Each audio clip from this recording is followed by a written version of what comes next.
Hai semuanya, hari ini kita akan membahas topik yang penting, hukum tindak pidana korupsi di Indonesia. Yuk, kita bahas poin-poin pentingnya. Pertama, apa itu korupsi? Sederhananya, korupsi di Indonesia adalah setiap tindakan yang merugikan keuangan atau perekonomian negara untuk keuntungan pribadi.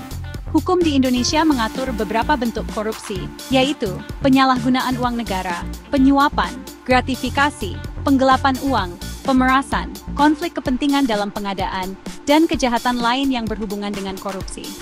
Selanjutnya, mari kita bahas tentang hukumannya. Hukumnya cukup tegas. Pelaku korupsi bisa kena hukuman penjara minimal 4 tahun hingga penjara seumur hidup.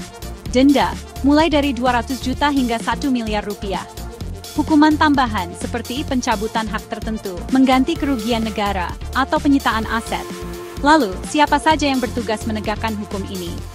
Ada beberapa lembaga penting yang bertanggung jawab: Komisi Pemberantasan Korupsi (KPK), Kejaksaan Agung, Kepolisian Negara Republik Indonesia, Tipikor, Pengadilan Tindak Pidana Korupsi. Pencegahan juga sama pentingnya.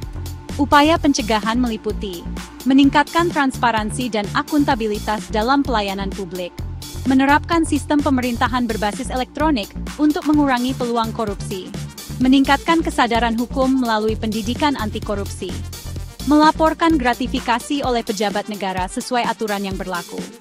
Namun tentu saja ada tantangannya. Campur tangan politik, kurangnya integritas di kalangan pejabat, dan sulitnya melacak aset korupsi menjadi hambatan utama. Hukum tindak pidana korupsi di Indonesia terus berkembang untuk memperkuat upaya pemberantasan korupsi dan mencegah praktik korupsi di semua sektor.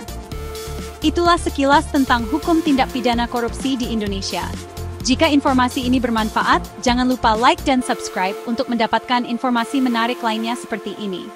Terima kasih sudah menonton, dan tetaplah menjadi warga negara yang cerdas.